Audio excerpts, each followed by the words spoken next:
Hello everyone, this is the Fishing Hobby, and today I'm going to do something I thought would be kind of fun. I've got 5 different reels here and I'm going to talk about each one of them individually. They all have some kind of unique features to them that a lot of people might not have seen on reels before. If you're new to my channel, welcome. If you like this sort of thing, please subscribe to my channel. I put out a lot of stuff on vintage reels.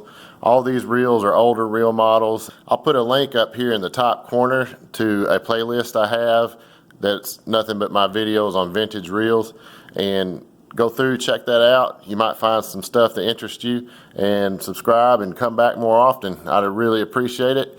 After this video is over, go down to the comment section and tell me which one of these reels you'd like to see me fish first. I'm going to try one of these reels out and do some video on it just to see how it goes. So after you take a look at what makes each of these reels unique, tell me which one you'd like for me to fish, and I will try to get a video out. And I'll probably just go to a public pond where it's stocked with catfish just to see how the reels do. I do fish with this one quite a bit, and the other ones, I fished this one some. The other 3 I've never fished. So if you want to see me fish one of those 3, let me know. These 2 I fished. I can tell you all about them. I know how they work, how well they work. These 2 are really nice reels. This one here, I know would at least it would at least make for a funny video. I took it out in the yard and casted with it some. It's a really awkward reel to use, but you know, hey, that could be entertaining too. So just let me know down below which one you'd like to see me fish, and I'll try to make that happen sometime this spring. So I'm going to start out talking about this Mitchell 308. Out of the 300 grew a truly great family of spinning reels with wide applications.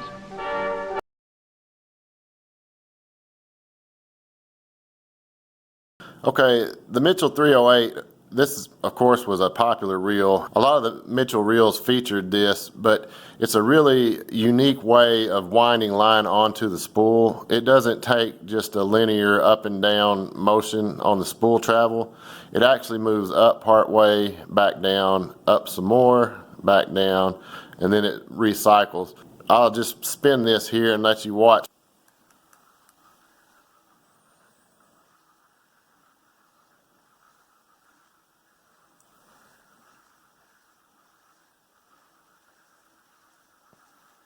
So you can see kind of how that spool jogs up a little, down a little, up some more, down some, and it continues to do that. It's not a straight up and down motion, and the reason they come up with that was so that it would lay the line across itself every once in a while on the spool, and it was supposed to improve castability and line lay and things like that. So I'm just going to take a look at what makes that happen here on this reel. By the way, this brings me to the second thing that's pretty unique about some of these old Mitchell reels is they were built to be serviced. As you can see, just loosening one screw allows the whole side plate to come off. And now you can access all the internals of the reel. And to me, this is unique because most reels require quite a bit of work. So let's count what all we have to do here in order to get this reel down to where you can actually put some lubrication in it. So I've loosened one screw, removed the side plate. I just pulled this retainer pin. It just pulls out with your fingers. And the spool shaft slides right out. And now I can just remove this oscillation block. And now you can see in here there's actually a planetary gear inside of it that does the spool oscillation. It's not just a straight gear like a spur type of a gear. It has a planetary gear with an off-centered oscillation shaft that works this oscillation block. And that's what gives it its unique up and down motion. So anyway, you've got your pinion gear right here, and you've got your main drive gear down here. You could lubricate this reel without doing anything else. Now that is pretty unique.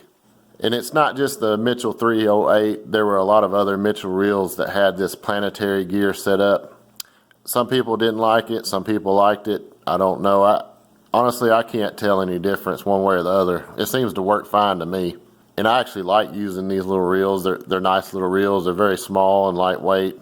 All the aluminum body parts, and it's just a good little reel.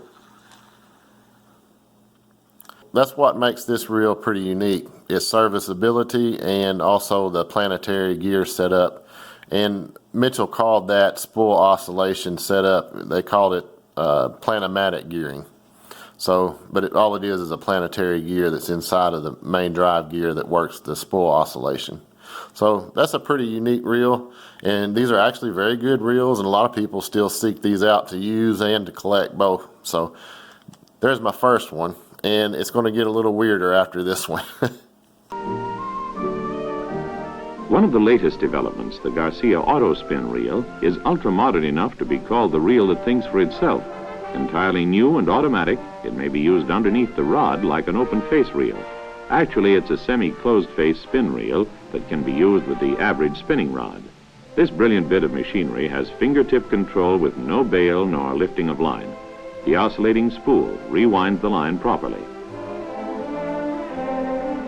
It's easily taken apart without the need for tools and can be cleaned, lubed, and reassembled in minutes.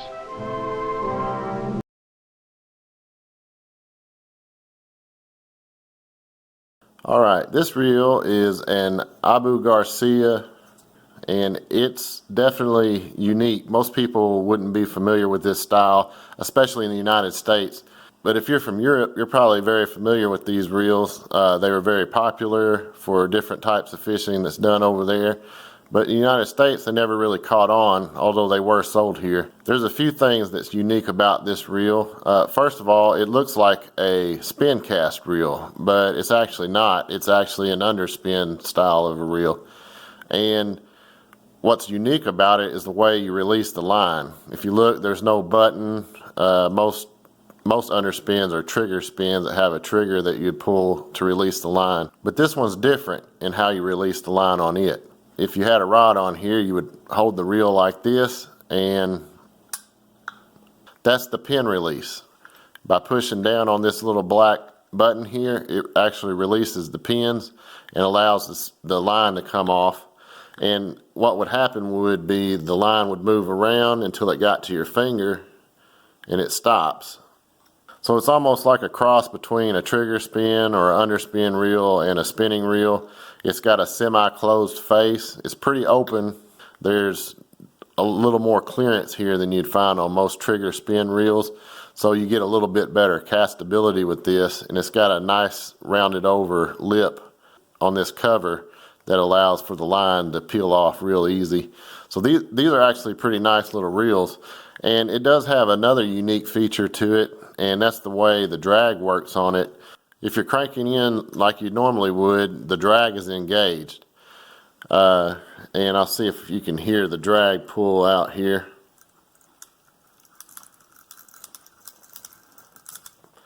So the drag's pretty tight right now. Now, the unique thing here is if you go backwards with the handle, it almost acts like a bait runner. You saw when I pushed backwards, it kind of released something. Now watch this. So now the line pulls out real easily. That's kind of a neat feature to me. Just say you wanted to leave your drag settings pretty tight normally, but you got a bigger fish than you were anticipating. If you need to, you could just back reel a little, and it would actually make this more like a bait runner type of a reel at that point. So you could loosen back off the drag that way. And once you go back to reeling in under some pressure, off camera I put a little pressure on the line and started reeling it back in. It re-engages the drag. And now it's a lot harder to pull the drag off of it. So that's kind of a unique feature there. One thing I don't really like about this particular model, some of these had a star type of a drag adjustment on it. This one's drag adjustment's done through this screw right here, and you have to play around with it to get it to a setting that you like, and then it's just set. So you can't actually adjust it while you're playing a fish, but you can back the drag completely off just by moving this handle back. And that was kind of a unique feature along with the push button front. Again, if you're from Europe or somewhere like that, you've seen these plenty. If you're around at the time period where these were being marketed in the United States, then you've probably seen these also. So it might not seem like a unique feature to you, but for most people that are younger or weren't aware, they have not seen this type of a push button pin release to release the line.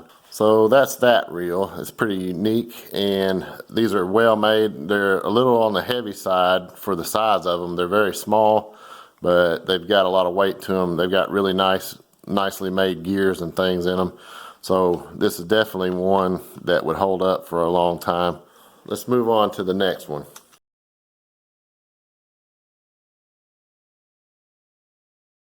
All right, check this guy out right here. You can tell right away that's a different type of a pickup. It's not a half bale. It's not a manual pickup. It's kind of an automatic pickup actually, and it's a pretty unique mechanism. This reel is a Roddy 225, and these weren't popular, I guess. I know at the time that these were being made, they also produced these for the Head Company, and they had a similar type of a mechanism on theirs. But these were actually made in Japan, and the quality of them is pretty good. The line pickup on it's definitely unique though. That's a very unusual setup there. It almost looks like a manual pickup. It has a fairly sharp needle point on it, and there's a lip machined into the spool here. The way this works is there's a little bar here that works this mechanism, and you'd push it down like that to release the line, pick up your line, and make your cast. And you can either manually push this back up, or it will do it automatically for you as you crank it. And you can see right here what will happen is it will eventually pick your line up automatically, I'm thinking, because the line's coming off this spool. This little needle point comes down here into this area, and your line would get in between that needle, and it would be picked up and moved on to where it would then put the line on your spool. So that's kind of a unique mechanism there. I've never seen one like it, but there's Tall Shrew Fishing Channel had some on there. So I saw one of these after seeing one of his videos, so I picked it up. So it's definitely a unique reel. Then there is a little screw here on the body. If you take it out, there's actually a replacement pickup pin, and I'm not sure how often you'd need to replace that, but it's there if you need it, assuming that it wasn't lost with the reel at some point. So that's the Roddy 225, definitely a unique pickup mechanism. That's another strange reel. So let's move on to the next one. As fishermen's needs expanded, the Mitchell 330 was born to make spinning with an open-faced reel more automatic. The bail holds the line before casting. On the cast, the line flows out freely, automatically.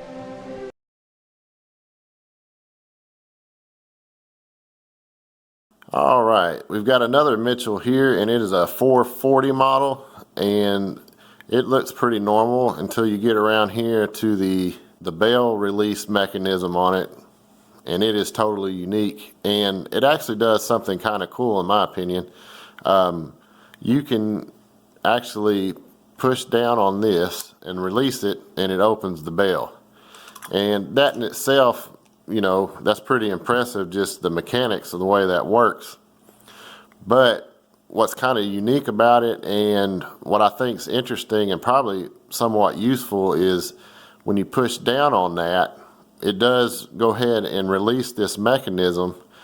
Now, instead of picking the line up with your finger, you make your cast and release. Instead of releasing the line, you're actually releasing the bail. It flies open and your line goes out. So that's kind of a unique, and I could see where that would actually be pretty useful, because you're not having to do anything with your offhand until you go to reel. You just push this down, make your cast, and start reeling in. One thing that would make it even better is if there was some way to manually close the bail on it, but it doesn't really allow for that. You can push it over, and even if you held it, it still won't, it still has to go through that trip mechanism in order to come completely over and stay there. Because if you just pull it back like that, it will just come right back open. So that's a unique feature for sure. It's one of the more unique release mechanisms I've ever run across. In fact, it is the most unique one. I've never seen one like it before. There's a lock here too, and I'm not sure what this would be used for, but if you push this over, now it won't release, but you can't open it manually. So that's kind of a unusual thing there. I'm not sure what that intention of that would be. If anybody knows, just leave a comment down there, and I'd like to hear it. So that's the Mitchell 440. Very unique bail opening mechanism. Probably the easiest way to work this thing would be just to crank it until it's at the top point, push the bail, let the bail hold your line, make your cast, and then close it after that. This one actually too has a bail that spins opposite of what most reels have. I've seen a few that spin this way. Most of them spin, if you're looking at it from the face, most of them spin clockwise. I'd say that's a pretty unique reel. So that's the Mitchell 440. Now I've saved the craziest one for last. This thing will blow your mind. If you haven't seen one of these before, the first time you look at it, I know my initial impression was, what the heck is this?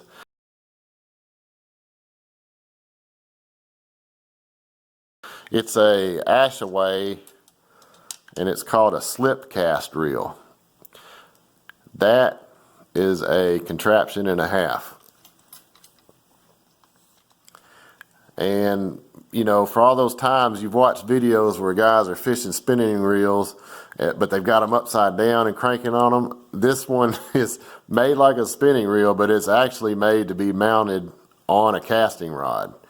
Believe it or not, that's the way it's supposed to be. So I guess if you're using this one, you'd get a lot of funny looks from people, or you'd have people laughing at you thinking you've got your spinning reel on upside down. I've seen videos like that, you know, and it's pretty funny stuff. I'm sure everybody else has too.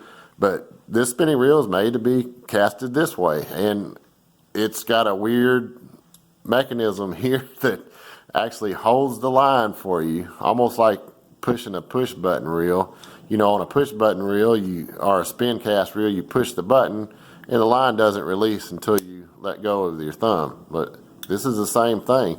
So the way you release your line on this one, and it's going to be hard to see with that white towel back there in the background, but the way you release your line on this one is you'll have your thumb here, you'll open this bail wire, and you will push this button down.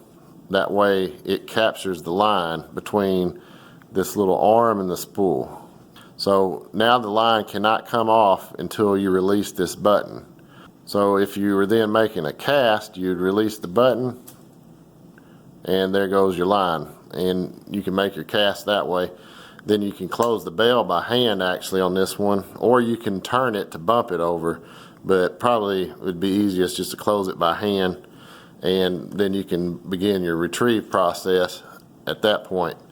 So this was a weird design, I guess, being nice about it. Yeah, and I've used it out in the yard just a little bit before I did this video just to see what would happen. It is really difficult to use it. I'm sure once you get used to it, it'll be easier, but I could see where this thing would cause all kinds of grief, at least initially, trying to figure out how to work everything together. It just seemed like a recipe for disaster to me, and that's probably why they didn't make a whole lot of these. I adjusted my lighting a little bit there, so hopefully you can see things better. So again, this is an Ashaway. It's called a slip cast reel. The marketing of this thing had to have been what they were going for. I'm sure it was marketed to people that were used to cranking on this side of the reel and most of the initial spinning reels that came out, your handle was on the left. So for some people that probably felt awkward. I'm sure that was some sort of the marketing ploy to try to get people to buy these things. It's a real simple reel. There's not a lot to it. There's the drag knob, and it says Ohio Tool, manufactured by Ohio Tool Company, Cleveland. So I guess this is made in Cleveland, Ohio. Very unique reel. And I'm sure the first time I actually try to use this thing, it's going to be an absolute disaster. I've gone through 5 different reels. They all have kind of unique features to them. We got the slip cast reel, which is basically an upside down spinning reel. And the Roddy 225 with that unique needle style pickup pin. The Mitchell 440, which has the automatic release bail on it. The Mitchell 308 with the planetary gear setup that does the spool oscillation, and it's also real easy to service that Mitchell reel. The 440 is a little more complicated. It's not quite as easy to get to all the parts on it as the 308, but there were a lot of Mitchell reels that were made as simple as this one for easy serviceability. And there's the Abu. So that's 5 very different reels. They all have unique features to them. I thought y'all might enjoy seeing some classic reel weirdness that they had going on back in the day. And if you'd like to see me fish any of these reels, just leave a comment down there and let me know which reel you'd like to see me try out, and I'll give it a shot probably this spring sometime and try to do a video about it. That way you can see how the catastrophe goes for me. All right, guys, that's all I got for now. I just wanted to share these unique features on these old reels, and I appreciate y'all watching. Don't forget to like, comment, subscribe, and I will talk to you guys later.